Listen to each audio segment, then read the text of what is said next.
on the well-being and safety of the world, the region, and the state of Israel. And we can welcome Bradley Bowman with the Foundation for Defense of Democracies for some insights here. So this sounds like Herzog saying mission accomplished. Do you think that we have now seen the end of Israeli strikes on Iran? Thank you for the opportunity to join you. I think a mission accomplished depends on how you define the mission. If the mission was to seriously or severely degrade Iran's nuclear program, I would say mission accomplished. If the mission was to completely destroy it, I would say it was not accomplished.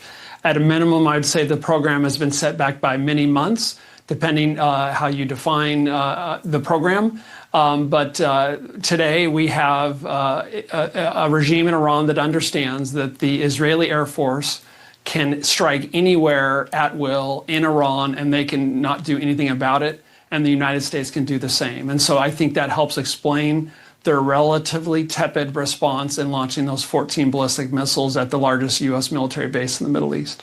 Yeah. So if the nuclear program has been set back by a minimum of just many months, as you say, do you think that Netanyahu got what he wanted out of Trump here? And at what cost, given, you know, the ire we've seen over Israel having broken the agreement that Trump's brokered, as he said?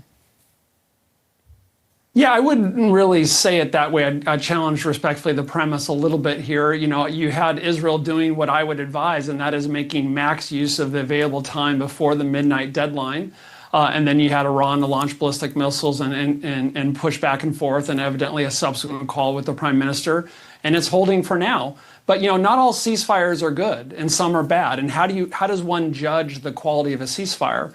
Well, I would say you judge it based on whether it addresses the main sources of the conflict.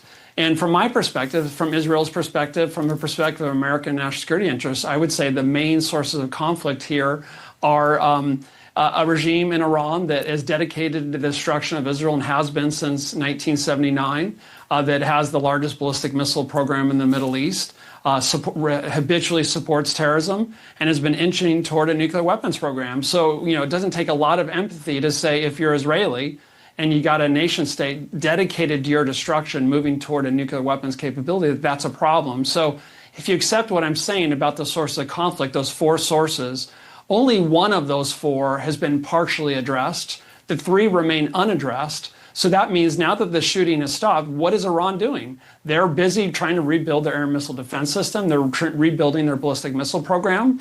And there's all kinds of activities at other sites other than Natanz, Fordo, and Isfahan, including at Pickaxe Mountain, where they may be undertaking activities. And we don't know because the IAEA inspectors are not there. So a lot of concerns, I would say. Well, given those capabilities, do you think the potential strategic gain of the U.S. joining in Israeli strikes was worth the risk, even if Iran's response was relatively limited and muted this time around? Well, you know, if this is where it stops, and that's a big if, I would say yes. I would say you've had presidents of both parties saying for years that the United States cannot permit Iran to acquire a nuclear weapon. Yet you did not have any presidents willing to back up those words with kinetic action. And Donald Trump did. And we did at Fordo, for example, with the massive ordnance penetrator, something that Israel could not do.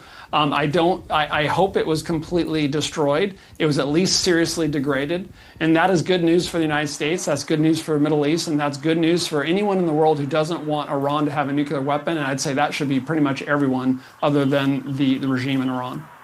Now, it's interesting. We've also had Trump. Well, it looks like Trump is now going to be lifting sanctions on China buying Iranian oil. I just want to get your view here. Do you think that's a good idea?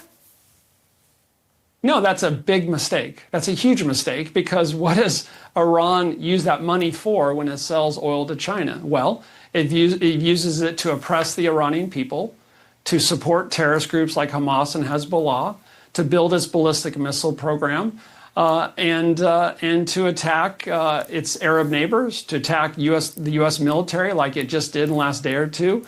By the way, that attack on El-Udeid would have killed hundreds of Americans if it were not for air defenses, and to attack Israel. So that's a very bad idea. You should not lift sanctions on Iran. We should enforce ones already on the books and impose more to deprive the regime of the funding that they have used since 1979 to support terrorism and try to attack the world's only majority Jewish state.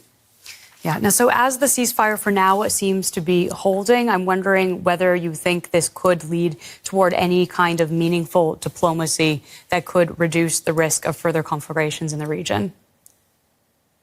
You know, I serve in the U.S. Army, and those who serve in the military are consistently the last that want to see conflict. I hope that we could get a diplomatic solution, but a diplomatic solution would be an end to Iran's nuclear weapons program, including no enrichment and addressing their strategic ballistic missile arsenal.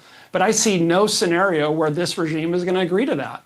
And I also see years and years of experience where the Iranian regime has used negotiations cynically to create a patient pathway to a nuclear weapons capability. So maybe what's just happened to them and their extreme vulnerability is going to make them see things in a new light. They'll recognize Israel's right to exist and stop supporting Hezbollah and Hamas and stop their nuclear weapons program. But I'm not holding my breath. And so I think that's why the United States, along with our NATO allies and others, should be doing a max support campaign for the Iranian people so that they can finally have a government that is interested in their welfare rather than being the primary exporter of terrorism.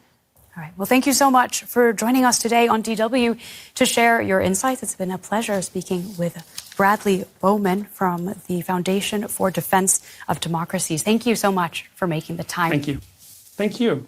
You bet.